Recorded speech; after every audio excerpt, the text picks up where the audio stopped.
Thank you, Mr. Chairman. Congratulations to all of you.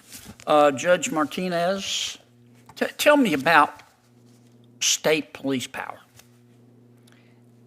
Senator, my understanding of state police power is the authority of the state officials to enforce state law. Well, what if the state law is in violation of federal law? Well, we have the Supremacy Clause under Article 6 of the Constitution that provides that federal law is the supreme law of the land. Yeah, but that's not an exercise of state power. What's the origin of state's police power? My understanding, Senator, is also from Article 1 of the Constitution, where the Congress was enumerated certain powers, and under one of the provisions of Article 1, anything that was not specifically enumerated. You don't think it's Article 10? Well, Article 10 has to also is also applicable. Actually, the 10th Amendment. What does the 10th Amendment say? The 10th Amendment provides that any specific power that was not given to Congress or denied to the states applies to the states and the people. And that's the origin of a state's police power, right? Yes, Senator. Okay, it's not Article 1. I read it as both, Senator, but if it's Amendment 10, then it's Amendment 10, Senator. Does the federal government have police power? The federal government has authority to... In a revealing moment during a high-stakes confirmation hearing, Judge Martinez faced sharp constitutional questioning from a seasoned senator. The topic? One of the most fundamental pillars of American federalism, police power. But what unfolded was more than just legal theory. It was a powerful illustration of how shaky constitutional interpretation can undermine public trust. Let's break down this critical exchange. The senator begins by asking a seemingly straightforward question.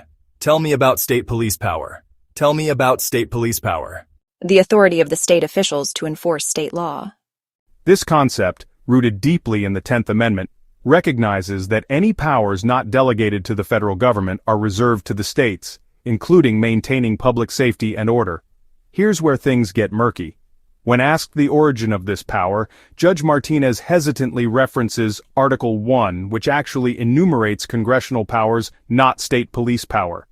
The senator quickly redirects to the 10th Amendment, pressing the point that state power doesn't derive from federal permissions, but from constitutional silence on the matter. That's the origin of state's police power, right? Yes, Senator. A moment of tension reveals how even judicial nominees can stumble over foundational doctrine. Now the senator turns the tables.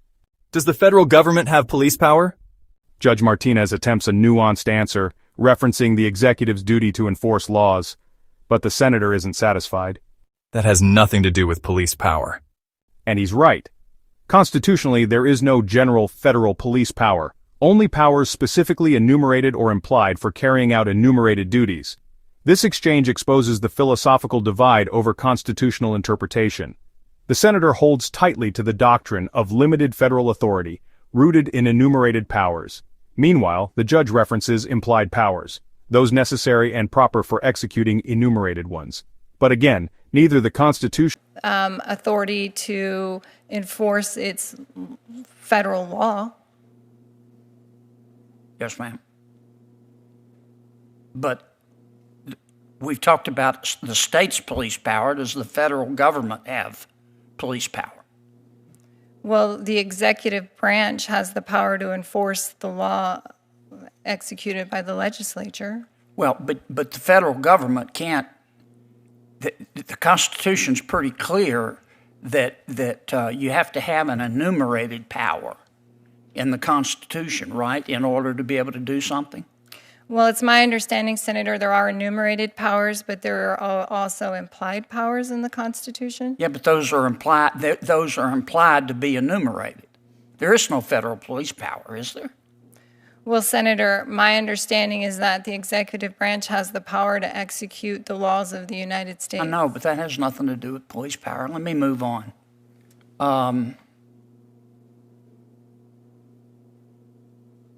Judge. Between state and federal power. In a time where federal overreach is a recurring headline, clarity on this issue isn't optional, it's essential. This wasn't just a hearing, it was a civics lesson, one that reminds us all of the importance of understanding where power begins and where it ends. What did you think of this exchange? Do you believe our judicial nominees should be held to a higher constitutional standard? Like, comment, and subscribe. Join the conversation. Your voice matters.